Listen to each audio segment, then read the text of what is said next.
आगे फिर भगवान कहते हैं, यम संन्यासमिति प्राहुः योगम तं विद्धि पांडवः नस्य संन्यस्तसंकल्पः योगी भवति कश्चन।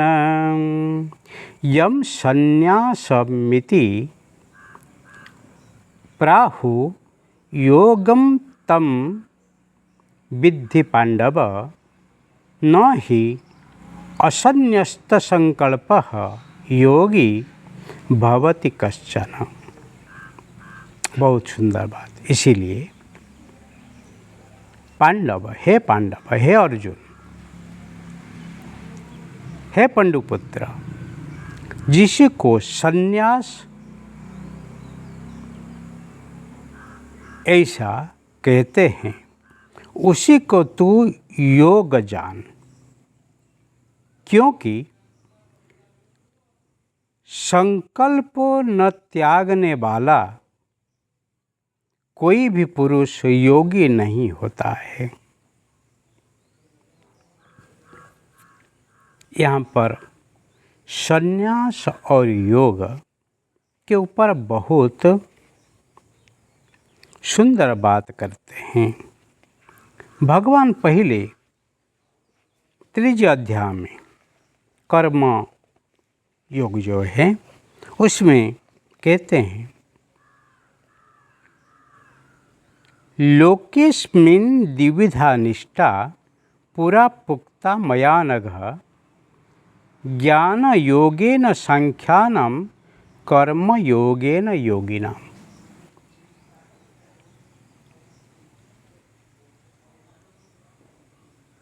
कर्मयोग 3 अध्याय 3 श्लोक में कहते हैं, संन्यास किसको कहते हैं?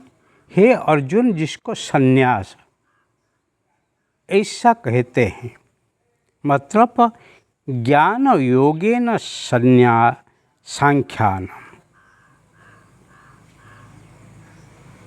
जो ही ज्ञान को, तत्व को, आत्मा को, ब्रह्म को, ईश्वर को, भगवान को ही तत्व से जानते हैं, वो ही संन्यास।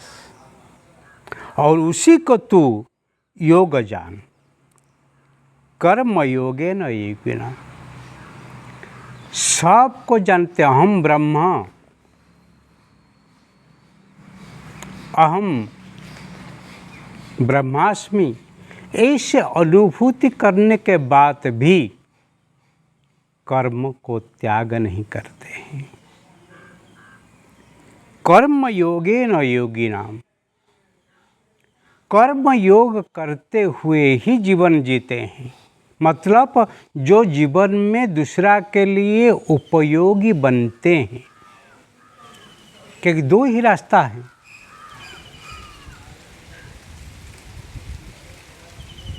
ज्ञान योग और कर्म योग। ज्ञान योग से आप अपने आत्मा को और सबके आत्मा को जानते हैं। सर्वम खलुमिदं ब्रह्म, वो ये संन्यास का ही परम अनुभूति है। और कर्म योगेन योगिनाम, कर्म योग करके स्वांत सुखाय जगत हिताय, अपने आत्मा के कल्याण के लिए और जगत का कल्याण के लिए जो ही कर्म करते हैं, वो ही इसी जगत में ही तत्व से जानते हैं। वो सन्यासी है और योगी है। पर जो लोग कुछ भोगने के लिए चाहते हैं, कुछ पाने के लिए चाहते हैं, पर इसी जगत में देखो, आप चाहो या न चाहो, फिर आखिर में अंत समय में आ जाएगा। तो जो जीवता जीवता हम समझ नहीं पाते हैं, जो शास्त्र पढ़ पढ़ के जो हम समझ नहीं पाते हैं, अंत समय वो अनुभूति आता है। क्या? जो कुछ कर्म से कमाया है आखिर में तू किसी को ही दे के जाएगा, नहीं तो छोड़ के जाएगा। वो तेरे साथ जाने वाला नहीं है। पर जीते जागते कोई मांगेगा तो किसी के दुख को दूर करने के लिए उपाय करना, तो फिर कंजूसाई करके फिर हम जब रहते हैं फिर क्या होगा? ना खुद खाएंगे ना दूसरा को खिलाएंगे और आखिर में बागरे ही खा जाएंगे। जीवन में तू जितनी ही कमाया है आखिर में तो दूसरा खाए जाएंगे। ऐसे विचार सबको ही एक बार समझना चाहिए। इसीलिए नरसिंह मेहता कहते हैं, पर दुखे उपकार करे तोये मन अभिमान न आने रे, वैष्णव जन तो तेने कहिए। भगवान के वही परम भक्त है जो दूसरे के दुख में उपकार करता है, मदद करता है, फिर भी कोई अभिमान नहीं है, क्योंकि ईश्वर सर्वव्यापक है, कण कण में है, तेरे में है, मेरे में है। तेरे में दुखी रूप में वो है और मैं दाता रूप में हूँ। परंतु यहाँ पर देना लेना जो कर्म है, दाता और उपभोक्ता जो ही मागण है, उसमें कोई भेद नहीं है। दाता तब ही महान होता है जब कोई मागण आके सामने ही खड़ा होता है। इसीलिए कोई कुछ मांगेगा नहीं तो फिर आपके पास कितनी भी संपत्ति हो, फिर आप दाता नहीं बन सकते। हाँ, आप अमीर बन सकते हैं पर दाता नहीं। पर आप दाता बनने के लिए कोई मागण ही आपके सामने खड़ा होना ही पड़ेगा। कभी कभी भगवान भी भक्त को महान बनने के लिए, बलि राजा को, महादानी बलि को ही महान बनने के लिए, महान बनाने के लिए भगवान नारायण स्वयं ही बटुक भगवान होके वामन रूप में अवतार लेके मागण होके आके उनके सामने मांगते हैं, मुझे 3 पाद जमीन चाहिए। जो महाविक्रम, जो महादाता, जो लक्ष्मीपति, जगत को ही भरण पोषण करने वाले आज एक राजा के सामने आके मागण हुए। क्यों? उनके तपस्या, उनकी साधना, उनकी त्याग, उनकी जो समर्पण को महान बनाने के लिए। इसीलिए हे अर्जुन, यम संन्यासम, जो संन्यास कहते हैं, जो ही सांख्य योग है, जो ही अद्वितीय है, उसको जो समझते हैं, वहाँ द्वेषा भाव नहीं है, तो वहाँ द्वैध भाव नहीं है, तो वहाँ द्वंद्व भाव नहीं है। प्राहुः तम योगम, उसको ही योग विद्धि, इसको तो जान। वो ही परमात्मत्व से साथ है, आत्मा परमात्मा का योग हो जाता है, परम समाधि हुई है। क्योंकि असन्न्यस्त संकल्प कश्चन योगी न भवति, जो संकल्प को त्याग नहीं करता है, जो ही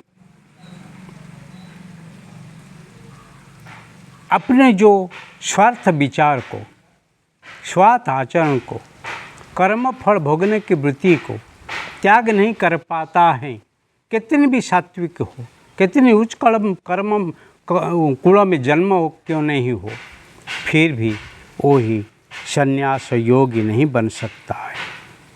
इसीलिए ज़रूरत है जीवन में जो संकल्प, जो मन में जो विचार, उसको ही त्याग करना पड़ेगा। इसीलिए कपड़ा त्याग करने से, घर त्याग करने से कोई योगी नहीं बनता है। विचार को त्याग करने से, जिसके मन से ही विचार त्याग होता है वो ही योगी होते हैं, वो ही सन्यासी होते हैं। कर्म त्याग कर से नहीं, कर्म फल को त्याग करने से ही कोई भी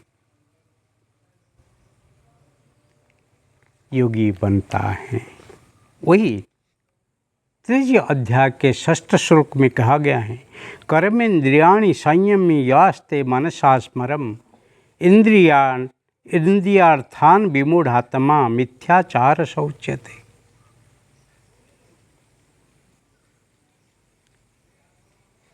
कर्म इंद्रिय को स्वयं करते हैं, परंतु मन से ही जो ही विचार करता ही है, और दर इंद्रिय को ही इंद्रिय अर्थ छोड़ देता है, मन से ही विचार करता ही रहता है, वो ही मिथ्याचारी है। कि ब्रह्म सत्य जगत मिथ्या, जगत में जिसका मन रमत रहता है वही मिथ्याचारी, ब्रह्म में जिसका मन लत रहता है, लीन रहता है, वो ही सदाचारी। इसीलिए यश ब्रह्मणि रमते चित्तम नंदति नंदति नंदति एव। एक मंदिर में एक पुजारी बैठता है, एक संत बैठता है, पर विचार करता है वेश्यालय में वेश्या कैसे रहती है, वो मिथ्याचारी है। मन का वो ताकत है, मन की ताकत से आपको अवगत होना चाहिए, क्योंकि शरीर जहाँ तक नहीं जा पाता है मन वहाँ तक जा पाता है। और दारू की दुकान में एक व्यक्ति ही बैठा है और सोचता है अरे मंदिर में अभी तो आरती का टाइम हो गया है, आरती होती होगी। इसीलिए भले उनका शरीर दारू दुकान में है, परंतु उसका मन ही मंदिर में है, आरती में ही, विग्रह के में है। इसलिए वही सदाचारी। भले भोग में है, रोग योग में है, संग में है या असंग में है, समाज में है या जंगल में है, परंतु मन किसका कहाँ है, वहीं पर वही है। मन एव मनुष्याणां कारण बंध मुख्य हो। मन एक ही कारण है मनुष्य के लिए मुक्ति और बंधन के लिए। मन जगत में हो तो बंधन में है, और मन जगतपति के साथ हो तो मुक्त है। इसीलिए जीवन को सुधारने के लिए हमको ही निश्चित करना है क्या करना है, वही ही मानव जीवन है।